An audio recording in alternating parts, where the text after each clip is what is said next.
This channel does not promote any violent, harmful, or illegal activities. All content provided by this channel is meant for an educational purpose only.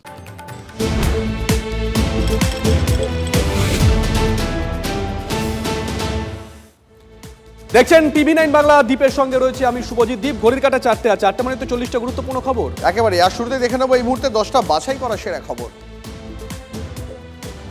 শিক্ষায় চাই সংস্কার, চাই স্বচ্ছতা, এই slogan তুলে SFI এর বিকাশ ভবন অভিযানকে ঘিরে ধুন্ধুমার। শিক্ষাক্ষেত্রে মানোন্নয়নের দাবিতে এসএফআই এর এই অভিযান, কিন্তু গার্ডরেল দিয়ে পুলিশ মিছিল আটকে দেয়। এরপরেই পুলিশের সঙ্গে ব্যাপক ধস্তাধস্তি, আহত একাধিক মহিলা এসএফআই সমর্থক। মহিলা পুলিশ ছাড়াই লাঠিচার্জ করার অভিযোগ। প্রেজেন্ট ভ্যানে তোলা হয় টেনে হিঁচড়ে, দফায় দফায় ছড়ালো আন্দোলনের আগুন। এরই মধ্যে পুলিশের চোখে ধুলো দিয়ে বিকাশ ভবনের ভিতরেও ঢুকে যান বহু এসএফআই নেতাকর্মীরা। ফলে ভিতরেও এক প্রস্ত হুলস্থুল। আন্দোলনকারীদের বের করে আনতে ঘাম ছোটে পুলিশের। এসএফআই এর অভিযোগ, পুলিশ এদিন লাঠিচার্জ করে, তাদের বহু কর্মী সমর্থক আহত হয়েছেন। বেহাল ব্রিজ সংস্কারের দাবিতে অবরোধ, রাস্তায় আগুন জ্বালিয়ে বিক্ষোভ গ্রামবাসীদের। ব্যাপক উত্তেজনা আরামবাগের আরান্ডি এলাকায়। কয়েক বছর আগে এলাকায় নয়াঞ্জলির উপরে থাকা কংক্রিটের বৃষ্টি ভেঙে যায়। তারপর থেকে চরম দুর্ভোগের শিকার হচ্ছেন স্থানীয়রা। তাদের দাবি প্রশাসনকে জানানোই সার। বহুবার বহু জায়গায় অভিযোগ করা হয়েছে, কিন্তু কাজ এখনো পর্যন্ত হয়নি। ফলে এদিন রাস্তায় নামেন বাসিন্দারা। তাদের প্রশ্ন, আর কতদিন এভাবে দুর্ভোগ পোহাতে হবে তাদের? কেন প্রশাসন সক্রিয় নয়? জবাব দাবি ক্ষুব্ধ বাসিন্দাদের। বিধবা ভাতার 10,000 টাকার জন্য শাশুড়িকে এই খুন। ঘটনা 4 দিনের মধ্যে ব্যারাকপুরে বৃদ্ধা খুনের কিনারা করল পুলিশ। মেয়ের অভিযোগের ভিত্তিতে অবশেষে গ্রেপ্তার করা হলো জামাইকে। গত 23শে জানুয়ারি রাতে টাকার জন্য শাশুড়ির সঙ্গে বচসা হয় অভিযুক্ত। এরপরেই ছুরি দিয়ে গলায় নলি কেটে খুন করা হয় ফুলজাহান বিবিকে। পুলিশ সূত্রে খবর, জেরায় খুনের কথা স্বীকার করেছে নিহত বৃদ্ধার জামাই আখের আলী। টাকার জন্য সে চাপ দিয়েছিল বলেও স্বীকার করেছে পুলিশের সামনে। শাশুড়ি টাকা না দেওয়াতেই সে এই কাণ্ড ঘটায়। বাংকার উদ্ধারের পর এবার নয়া চাঞ্চল্য। বাংকার যেখানে তা 2 কিলোমিটারের মধ্যে 2 জন রোহিঙ্গা গ্রেপ্তার। নদিয়ার কৃষ্ণগঞ্জের ভারত বাংলাদেশ সীমান্ত থেকে গ্রেপ্তার ওই 2 জন। সন্দেহজনক গতিবিধি দেখে তাদের পুলিশের হাতে তুলে দেন স্থানীয় বাসিন্দারা। ধৃতরা বাংলাদেশের রোহিঙ্গা শিবির থেকে 1 বছর আগে ভারতে অনুপ্রবেশ করে বলে জানা গেছে। কাজের খোঁজে পাড়ি দিয়েছিল হায়দ্রাবাদেও। ফের বাংলাদেশে ফেরার চেষ্টা ছিল তাদের, তার আগেই পাকড়াও। মহাকুম্ভের শাহী স্নান, স্বরাষ্ট্রমন্ত্রী অমিত শাহের পা পড়ল প্রয়াগরাজে। এদিন গঙ্গার ঘাটে তাঁর সঙ্গে ছিলেন উত্তরপ্রদেশের মুখ্যমন্ত্রী যোগী আদিত্যনাথ, যোগগুরু রামদেব এবং বহু সাধু সন্ত। সবার সঙ্গে জলে নেমেই পবিত্র স্নান করেন অমিত শাহ। এর আগে অমিত শাহ প্রয়াগরাজে পৌঁছলে বিমানবন্দরে তাঁকে স্বাগত জানান মুখ্যমন্ত্রী যোগী আদিত্যনাথ। এরপরে তিনি মহাকুম্ভ মেলা এলাকার উদ্দেশ্যে রওনা হন। তাঁর সঙ্গেই এবার মহাকুম্ভের 3য় পবিত্র স্নান অনুষ্ঠিত হবে আগামী 29শে জানুয়ারি মৌনী অমাবস্যা উপলক্ষে। কিন্তু সেই 3য় পবিত্র শাহী স্নানের 2 দিন আগেই অমিত শাহ প্রয়াগরাজে পৌঁছে পূর্ণ স্নান সারলেন। রাজনৈতিক বিরোধিতা দূরে সরিয়ে রেখে মহাকুম্ভে অখিলেশ যাদব। তবে এ নিয়ে শুরু রাজনীতির খেলা। অখিলেশের পুণ্যস্নানের ছবি ও video social media share Samajwadi পার্টির পক্ষ থেকে। একে রাজনৈতিক মুখ খোলাবের চেষ্টা বলে কটাক্ষ করেছে বিজেপি। গতকালই মহাকুম্ভে গেছিলেন অখিলেশ। গেরুয়া শিবিরের দাবি, আসলে মহাকুম্ভ হলো হিন্দু ঐক্যের বিরাট প্রদর্শন। হিন্দুদের এই একতা দেখে ভয় পেয়েছেন অখিলেশ, যার জেরে রাজনৈতিক মোক্ষ লাভ করতে কুম্ভে ডুব দিয়েছেন। উদ্দেশ্য হিন্দু ভোট নিজের দিকে টানা। এই প্রসঙ্গে অখিলেশ অবশ্য মনে করিয়ে দিয়েছেন, এর আগে যখন কুম্ভের আয়োজন করা হয়েছিল তখন উত্তরপ্রদেশে কিন্তু তারই সরকার ছিল। শুধু অমিত শাহ নন, প্রয়াগরাজে হাজির ছেলে জয় শাহ। আইসিসি চেয়ারম্যান জয় অবশ্য এর আগে অযোধ্যাতেও পৌঁছে যান। তার বাবা কেন্দ্রীয় স্বরাষ্ট্রমন্ত্রী, তিনি নিজে ক্রিকেট বিশ্বের সিংহাসনে। তবে এদিন অবশ্য তিনি শুধুই ভক্তের আসনে। রীতি মেনে জয় শাহ পুজো দেন অযোধ্যার হনুমানগড়ি মন্দিরে। প্রয়াগরাজের পুণ্য স্নানের পাশাপাশি রাম মন্দিরের আকর্ষণে পুণ্যার্থীদের জনস্রোতে এখন ভাসছে অযোধ্যা। ঢল নেমেছে হনুমানগড়িতেও। অযোধ্যা শহরে পৌঁছে পুণ্যার্থীরা প্রথমেই আসেন এই হনুমানগড়িতে। পবনপুত্রের দরবারে মাথা ঠেকিয়ে তারপর অযোধ্যায় রামলালা দর্শনের পালা। ব্যবসায়ীকে মারধর ও খুনের হুমকি মামলায় স্বস্তি বাংলাদেশি অভিনেত্রী পরিমণির। 2021 সালে একটি ঘটনায় গ্রেপ্তারি পরোয়ানা জারি 24 ঘন্টার মধ্যেই ঢাকার আদালতে আত্মসমর্পণ এবং জামিন মঞ্জুর তার। ব্যবসায়ী নাসির উদ্দিন মাহমুদের দায়ের করা হামলা, ওই মামলায় নায়িকার বিরুদ্ধে কাল ঢাকা আদালত গ্রেপ্তারি পরোয়ানা জারি করেছিল। এর আগে একাধিকবার ঢাকার সিজিএম আদালত পরিমণিকে সশরীরে হাজিরা দেওয়ার কথা বললেও তিনি এড়িয়ে যান। শেষমেশ তাই পরিমণি ও তার কস্টিউম ডিজাইনারের বিরুদ্ধে গ্রেপ্তারি পরোয়ানা জারি করেন বিচারক। এরপরেই শোরগোল। আজ আদালতে গিয়ে আত্মসমর্পণ করেন পরিমণি, তার জামিন মঞ্জুর হয়। সাইফ আলী খানের ওপর হামলাকারী সন্দেহে আটক হয়ে জীবনটাই এখন হাজারো সমস্যায় জর্জরিত। দীর্ঘ জেরা এবং হেনস্থার পরে ছাড়া পেয়ে যান ওই যুবক, কিন্তু তার আঙুল এবার পুলিশের দিকে। অভিযোগ শুধু হেনস্থাই নয়, হামলাকারী বলে প্রচারের জেরে তাকে খোয়াতে হয়েছে চাকরি, এমনকি ভেঙে গেছে তার বিয়েও। বছর 31-এর ওই যুবক গত 17 জানুয়ারি রাতে জ্ঞানেশ্বরী এক্সপ্রেসে চেপে বিলাসপুরে হবু স্ত্রীর সঙ্গে দেখা করতে যাচ্ছিলেন। তখনই দুর্গ স্টেশনে তাঁকে আটক করা হয়, যদিও ভুল বুঝতে পেরে পরের দিনই তাঁকে ছেড়ে দেওয়া হয়। তবে ততক্ষণে যা ক্ষতি হওয়ার হয়ে গেছে। কোলাবায় এক বেসরকারি সংস্থায় কাজ করতেন তিনি, সেই চাকরি গেছে, এরপর বিয়েও পণ্ড হয়েছে। ভারতের শেয়ার বাজারে অবস্থা আজও ভয়াবহ। নিয়ম করে নিচের দিকে নেমেই চলেছে দেশের বিনিয়োগকারী বাজার। আজ বাজার খোলার কিছুক্ষণের মধ্যেই 800 পয়েন্ট পড়ে যায় সেন্সেক্স। একই অবস্থা নিপছিল, যার জেরে মাত্র কয়েক ঘন্টায় 10 লক্ষ কোটি টাকার ক্ষতি হয় বিনিয়োগকারীদের। সবচেয়ে বেশি পতন লক্ষ্য করা গেছে মিড ক্যাপ ও স্মল ক্যাপে সংস্থাগুলোতে। বহু লার্জ ক্যাপ সংস্থাও ধাক্কা শিকার হয়েছে। সূত্রের খবর, শেয়ার বিক্রির প্রবণতা বেড়েছে বিদেশি বিনিয়োগকারীদের, যার জেরে ধস নামছে বাজারে। পাশাপাশি রয়েছে আন্তর্জাতিক বাজারে অশোধিত তেলের দাম বৃদ্ধি, টাকার দামে রেকর্ড পতন সহ একাধিক বিষয়। এবার নজর রাখবো কয়েকটি আপডেটেড খবরের দিকে। মহারাষ্ট্রে লাফিয়ে লাফিয়ে বাড়ছে গুলেনবাড়ি সিন্ড্রোমে আক্রান্তের সংখ্যা। এবার মৃত্যু হল এক রোগীর, আক্রান্তের সংখ্যা শতাধিক। ফলে আতঙ্ক বাড়ছে। মহারাষ্ট্র স্বাস্থ্য দপ্তরের বুলেটিন অনুযায়ী মৃত ওই ব্যক্তি সম্প্রতি পুনের সোলাপুরে গ্রামের বাড়িতে গিয়েছিলেন। তারপর থেকেই তাঁর শরীরে নানা রকম উপসর্গ দেখা দেয়। বর্তমানে এই জিবি সিন্ড্রোমে আক্রান্ত আরও 16 জন ভেন্টিলেশনে রয়েছেন। আক্রান্তের তালিকায় 9 বছরের নিচের 19 জন শিশুও। এটি এক ধরনের অটো ইমিউন ডিজিজ। দেহের রোগ প্রতিরোধ ব্যবস্থা নিজেরই স্নায়ুতন্ত্রের একাংশকে আক্রমণ করে। ফলে শরীরে নানা নিউরোলজিক্যাল ডিসঅর্ডার দেখা দেয়। পরিস্থিতি সামলাতে র্যাপিড রেসপন্স টিম গঠন করেছে প্রশাসন। আজ থেকে উত্তরাখণ্ডে চালু অভিন্ন দেওয়ানি বিধি। এই বিধি সংক্রান্ত বিশেষ পোর্টাল এবং মোবাইল অ্যাপ তৈরি করেছে উত্তরাখণ্ডের বিজেপি সরকার। নাম নথিভুক্ত করা থেকে শুরু করে কোনো বিশেষ পরিষেবার জন্য আবেদন দাখিল করা, অনলাইনে অভিন্ন দেওয়ানি বিধি সমস্ত প্রক্রিয়ার ব্যবস্থা। আর সেই অ্যাপের আনুষ্ঠানিক সূচনা। নতুন বিধির ক্ষেত্রে সবচেয়ে বেশি আলোচনায় অবশ্য লিভ ইন সম্পর্কের নিয়ম। আইন অনুযায়ী সরকারিভাবে নথিভুক্ত করাতে হবে লিভ ইন সম্পর্ক। 1 মাসের মধ্যে তা না হলে সাজা। পাশাপাশি রেজিস্ট্রেশন না করালে বিয়েও আইনি স্বীকৃতি পাবে না। 2022 সালে উত্তরাখণ্ডের বিধানসভা ভোটে বিজেপি জেতার পরই এই বিধি কার্যকরের কথা বলেন মুখ্যমন্ত্রী পুষ্কর সিং ধামি। দিল্লির দুয়ারে ভোট, তার আগে বাকযুদ্ধ চরমে। ভোটে বিজেপি জিতলেই গুনতে হবে মোটা অঙ্কের বিদ্যুৎ বিল। অন্যদিকে আম আদমি পার্টিকে ভোট দিলে বিলের পরিমাণ নেমে আসবে শূন্যে। ভোট প্রচারে এমনই দাবি আপ প্রধান তথা দিল্লির প্রাক্তন মুখ্যমন্ত্রী অরবিন্দ কেজরিওয়ালের গলায়। সোজাসুজি বললেন, যারা চান বিদ্যুতের বিল শূন্য আসুক তাদের আপকেই ভোট দিতে হবে। চলতি মাসের শুরুতেই কেজরিওয়াল জানিয়েছিলেন, দিল্লিতে ক্ষমতায় ফিরলে ভাড়াটেদেরও বিনামূল্যে বিদ্যুৎ এবং জল দেওয়া হবে। জানান, দিল্লির বিভিন্ন প্রান্তে ঘুরে ঘুরে এই সমস্যার কথা তিনি জানতে পেরেছেন।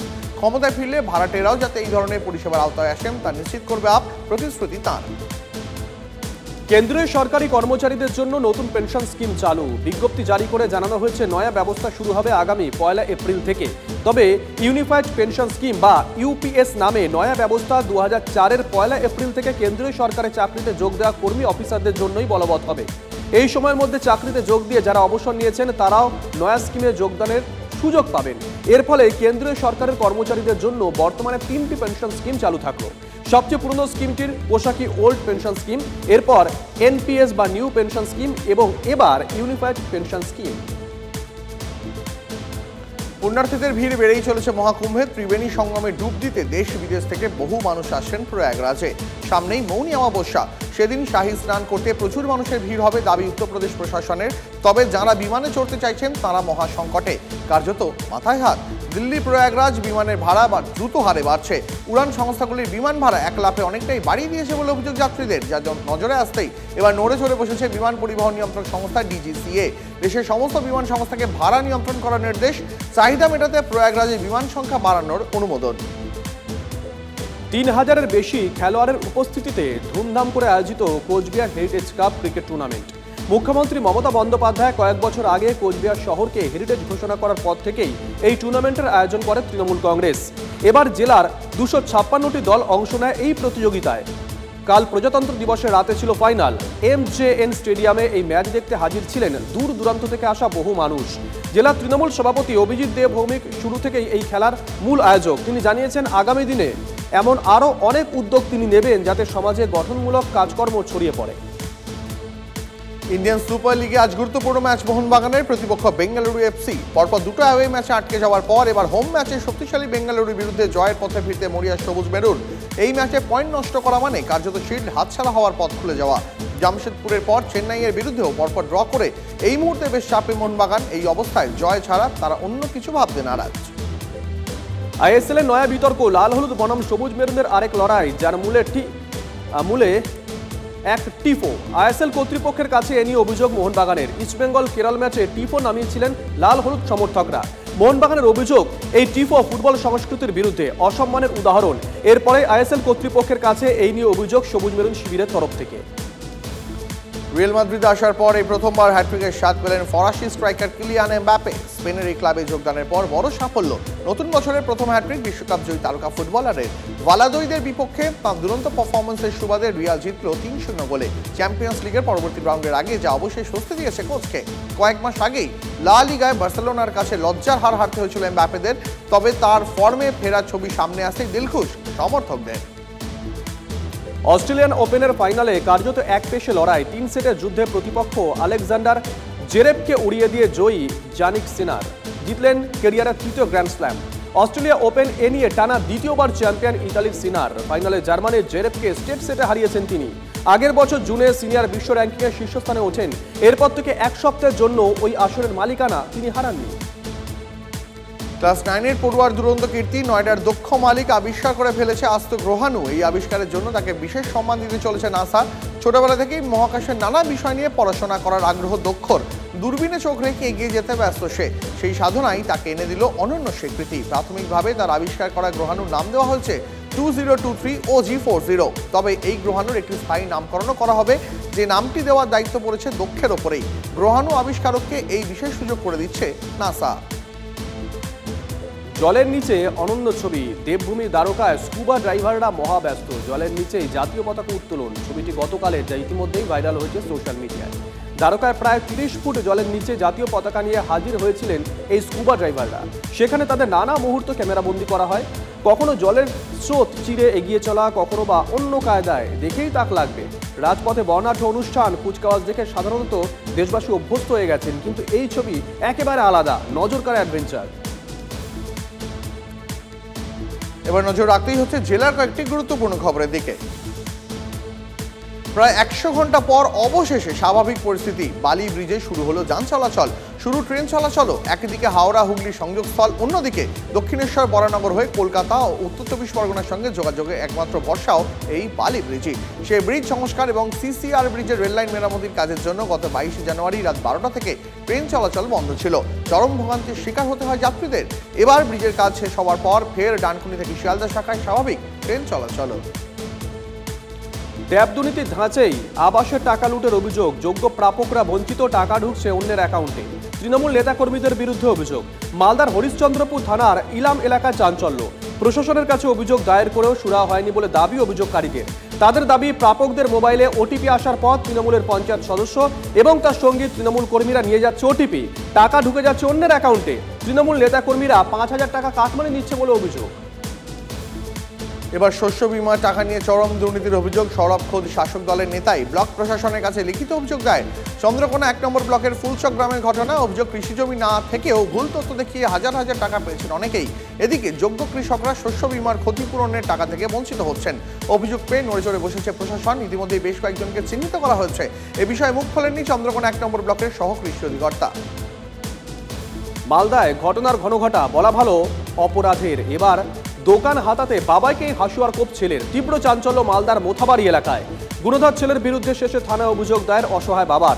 তার দাবি, ছেলে যে কোনো মূল্যে দোকান হাতাতে চাইছে। এতটাই মরিয়া সে যে খুন করতেও পিছপা নয়। বাবার ওপরে হামলার পরে গা ঢাকা দিয়েছে অভিযুক্ত সাফায়াত হোসেন। সিসি ক্যামেরার ফুটেজ খতিয়ে দেখে ইতিমধ্যেই তদন্ত শুরু করেছে পুলিশ। দুদিন পর অবশেষে ময়নাতদন্ত উত্তরবঙ্গ মেডিকেলে মৃত জলপাইগুড়ির প্রসূতি। TV9 বাংলার ময়নাতদন্ত না হওয়ার খবর সম্প্রচারিত হওয়ার পরেই নেওয়া হলো পদক্ষেপ। ভিডিওগ্রাফি করে ময়নাতদন্তের দাবিতে মর্গে থাকা পুলিশদের গতকালই ঘেরাও করে বিরোধীরা। এরপরেই ময়নাতদন্তের ব্যবস্থা। প্রসূতির দেহ তুলে দেওয়া হয় পরিবারের হাতে। গ্রামে দেহ পৌঁছতেই কান্নার রোল ভেঙে পড়েন তার পরিজন থেকে এলাকার মানুষরাও। ইতিমধ্যেই শেষকৃত্য সম্পন্ন হয়েছে। চোখ রাখতে হচ্ছে দেশের গুরুত্বপূর্ণ খবরে। রাস্তায় দাঁড়িয়ে ভিক্ষা করার অভিযোগ, গ্রেপ্তার যুবক। মধ্যপ্রদেশের ভোপালে দেখা গেল ভিক্ষাবৃত্তি প্রতিরোধ আইনে হাতে গরম পদক্ষেপ। পুলিশ সূত্রে খবর, MP নগর থানা এলাকায় এক ভিক্ষুকের বিরুদ্ধে অভিযোগ দায়ের করা হয়েছিল। ভোপালের বোর্ড অফিস সিগন্যালে দাঁড়িয়ে থাকা গাড়িতে ভিক্ষা চাইছিলেন তিনি। যুবককেও এই নির্দিষ্ট ট্রাফিক সিগন্যালের সামনে থেকে এরপর গ্রেপ্তার করা হয়। 1973 সালে ভিক্ষাবৃত্তি প্রতিরোধ আইন আনা হয়েছিল মধ্যপ্রদেশে। তাতে বলা হয়েছে কেউ ভিক্ষা করলে তাকে গ্রেপ্তার করে উপযুক্ত কাজের প্রশিক্ষণ দিতে হবে এবং তার উপর নির্ভরশীলদের কর্মসংস্থানের বন্দোবস্ত করে দেওয়া হবে। আপের মানে হলো অবৈধ আমদানিওয়ালা পার্টি, এমনই তোপ দাগলেন খোদ অমিত শাহ। অরবিন্দ কেজরিওয়ালের সরকার দিল্লিতে সাধারণ মানুষের সমস্যাগুলি সমাধান কোনোদিনও করতে পারবে না, এমন মন্তব্য শোনা গেছে তাঁর গলায়। 2014 সাল থেকে দিল্লিতে টানা ক্ষমতায় আম আদমি পার্টি, সে কথা উল্লেখ করেই শাহ বলেন, গত 10 বছরে দিল্লির পরিস্থিতি আরও খারাপ হয়েছে। জল জমছে, পানীয় জলের সমস্যা রয়েছে, হাসপাতালে গেলে ন্যূনতম পরিষেবাও পাওয়া যাচ্ছে না। কেজরিওয়াল এইসব নিয়ে কি আদৌ চিন্তিত, প্রশ্ন তুলেছেন অমিত শাহ। আর কয়েকদিন পরেই দিল্লিতে বিধানসভা নির্বাচন, তার আগে আক্রমণ প্রতি আক্রমণের পারদ ক্রমেই চলছে। মহাকুম্ভকে হাতিয়ার করে ফের বিরোধীদের নিশানা উত্তরপ্রদেশের মুখ্যমন্ত্রী যোগী আদিত্যনাথের। সমাজবাদী পার্টির নেতা অখিলেশ যাদবকে টার্গেট, বললেন এখন একমাত্র প্রয়াগরাজে পবিত্র ডুবি বাঁচাতে পারে বিরোধীদের। যোগীর মন্তব্য, যেভাবে বিরোধীরা রাজ্যে বারবার আশাহত হয়েছেন, তাতে প্রয়াগরাজে পবিত্র স্নানই এখন একমাত্র পথ তাদের কাছে। রাজনৈতিক মহলে প্রশ্ন, তবে কি মিল্কিপুর আসনে উপনির্বাচনের আগে আসরে নেমেই পড়লেন যোগী? এই উপনির্বাচন নিয়ে প্রশ্ন করা হলে তার গলায় শোনা গেছে আত্মবিশ্বাসের সুর। মণিপুরে অশান্তির শেষ নেই, বিভিন্ন জায়গায় হানা দিয়ে এবার বিপুল পরিমাণ অস্ত্র উদ্ধার। আসাম রাইফেলস মণিপুর পুলিশের সঙ্গে যৌথ অভিযান চালিয়ে এই বিপুল অস্ত্র উদ্ধার করেছে ভারতীয় সেনাবাহিনী। মণিপুরের বিষ্ণুপুর জেলার বুংতে চিরু গ্রামের নানা প্রান্তে হানা দেওয়া হয়। গোপন সূত্রে খবর ছিল যে ওইসব এলাকায় প্রচুর অস্ত্রের ভান্ডার রয়েছে। তার নাগাল পেতেই ময়দানে বাহিনী এই অভিযানে স্নাইপার রাইফেল থেকে শুরু করে 9mm পিস্তল, ব্যারেল রাইফেল, গ্রেনেড সহ বিপুল অস্ত্র উদ্ধার করা হয়েছে। অনলাইন ট্রেডিংয়ে বিনিয়োগ করে দ্বিগুণ আয়ের সুযোগ, সাইবার অপরাধীদের এমনই বিজ্ঞাপনের ফাঁদে পড়ে মুম্বাইয়ের এক ব্যবসায়ীর 11 কোটি টাকা জলে। ইতিমধ্যে 2 অভিযুক্তকে গ্রেপ্তার করেছে পুলিশ, আরও 2 অভিযুক্তর খোঁজে তল্লাশি জারি আছে। পুলিশ সূত্রে খবর, সাইবার অপরাধীরা পোলাবার ওই ব্যবসায়ীকে ফোন করে বিনিয়োগের জন্য রাজি করান। ব্যবসায়ীর অভিযোগ, তাকে বলা হয় যে পরিমাণ টাকা বিনিয়োগ করবেন তার দ্বিগুণ টাকা তিনি আয় করতে পারবেন। একটি ভুয়ো বিনিয়োগ সংস্থা খুলে বসেছিল অভিযুক্তরা। ধীরে ধীরে ব্যবসায়ীর বিশ্বাস অর্জন, 11 কোটি টাকা বিনিয়োগ করে ভালো লাভও করেন, কিন্তু টাকা তোলার চেষ্টা করতেই প্রতারণার জাল ফাঁস। অদূর ভবিষ্যতে আসামের দ্বিতীয় রাজধানী হবে ডিব্রুগড়, ঘোষণা খোদ মুখ্যমন্ত্রী হিমন্ত বিশ্ব শর্মার। তিনি জানিয়েছেন, আসাম বিধানসভা ভবন তৈরি হতে চলেছে ডিব্রুগড়ে এবং 2027 থেকে প্রতি বছর আসামের বিধানসভার একটি অধিবেশন ডিব্রুগড়েই হবে। হিমন্তের কথায় আগামী বছরের 25শে জানুয়ারি থেকে ব্রহ্মপুত্রের দক্ষিণ পারে আসাম বিধানসভার স্থায়ী ভবন নির্মাণের কাজ শুরু হবে। 3 বছরের মধ্যে ডিব্রুগড় ভারতের একটি গুরুত্বপূর্ণ শহরে পরিণত হবে, ঘোষণা আসামের মুখ্যমন্ত্রীর। গত বছরই ডিব্রুগড় শহরে মুখ্যমন্ত্রীর সচিবালয় করেছে হিমন্ত প্রশাসন। তেজপুর এবং শিলচরে উন্নয়নে জোয়ার আসবে, ঘোষণা হিমন্ত বিশ্ব শর্মার। পুনেতে ভয়ঙ্কর আগুন, পিম্পারি চিঞ্চওয়াড়ে এই ঘটনায় ব্যাপক আতঙ্ক এলাকায়। পিম্পল সওদাগরে বাজার এলাকায় অগ্নিকাণ্ড, স্থানীয়দের দাবি রাতে হঠাৎই আগুন লেগে যায় সেখানে। বিষয়টি নজরে আসতেই খবর দেওয়া হয় দমকলকে, কিন্তু তারা পৌঁছানোর আগেই আগুনে ভয়ঙ্কর চেহারা নেয়, ছড়িয়ে পড়ে একের পর এক দোকানে, দাউ দাউ করে জ্বলতে থাকে গোটা এলাকায়। দমকলের দীর্ঘক্ষণের চেষ্টা আগুন নিয়ন্ত্রণে আনা সম্ভব হয়। প্রাথমিক তদন্তে জানা গেছে সম্ভবত শর্ট সার্কিট থেকেই এই আগুন লেগেছে। রাতে বাজারে কেউ না থাকায় কোনো হতাহতের খবর নেই। কয়েকদিন আগেই দিল্লি কাঁপছিল শৈত্যপ্রবাহে, আর এবার চড়ছে তাপমাত্রার পারদ। গতকালই 8 বছরের মধ্যে উষ্ণতম প্রজাতন্ত্র দিবসের সাক্ষী হতে হয় দেশের রাজধানীকে। আজও একই অবস্থা। কয়েকদিন ধরেই আবহাওয়ার খামখেয়ালিপনা চলছে দিল্লিতে, কমেছে ঘন কুয়াশা, ঠান্ডা হাওয়া। আগামী কয়েক দিনে আরও পারদ চড়ার ইঙ্গিত আবহাওয়া দফতরের। উত্তর পশ্চিম থেকে আসা শুষ্ক হওয়ার কারণেই তাপমাত্রা হেরফের হচ্ছে বলে জানিয়েছেন আবহাওয়াবিদরা। এমনকি এই সপ্তাহের শেষে সর্বোচ্চ তাপমাত্রা পৌঁছে যেতে পারে 24 থেকে 25 ডিগ্রি সেলসিয়াসে, এমন আশঙ্কার কথাও শুনিয়েছে হাওয়া অফিস।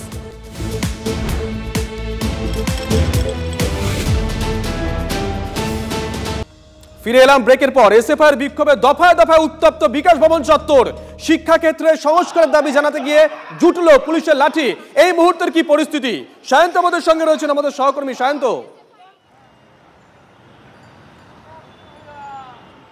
শুভজিৎ, দেখো দফা করা হয়েছিল, তাদের না ছাড়া পর্যন্ত এই করুণাময়ী মোড়ে প্রায় আধ ঘন্টা ধরে অবরোধ চলছিল। এসএফআই কর্মী সমর্থকরা রীতিমতো স্লোগান তুলে এই তুমি দেখতে পাচ্ছ করুণাময়ী মোড়, এখানে আধ ঘন্টা ধরে অবরোধ চালাচ্ছিল। এরপরই পুলিশ রীতিমতো সক্রিয় হয়ে ওঠে, লাঠি নিয়ে তেড়ে যায় এবং বেশ কয়েকজনকে এই করুণাময়ী মোড় থেকে আবার চ্যাংদোলা করে এবং হেঁচড়ে গাড়িতে তোলে। এবং পাশাপাশি তুমি দেখতে পাচ্ছ যে করুণাময়ী মোড় পুরো পুলিশের ছয়লাভ। প্রায় আধ ঘন্টাই অবরোধ চলেছে, বিক্ষোভ চলেছে। পুলিশ লাঠি তারা করতে করতে সবকে ছত্রভঙ্গ করেছে এখানে বিক্ষোভকারীদের, এবং এখনো পর্যন্ত পুলিশ কিন্তু আর কাউকে এখানে দাঁড়াতে দিচ্ছে না। আচ্ছা, নজর থাকবে সায়ন্ত, নজর থাকবে, নজর রাখো।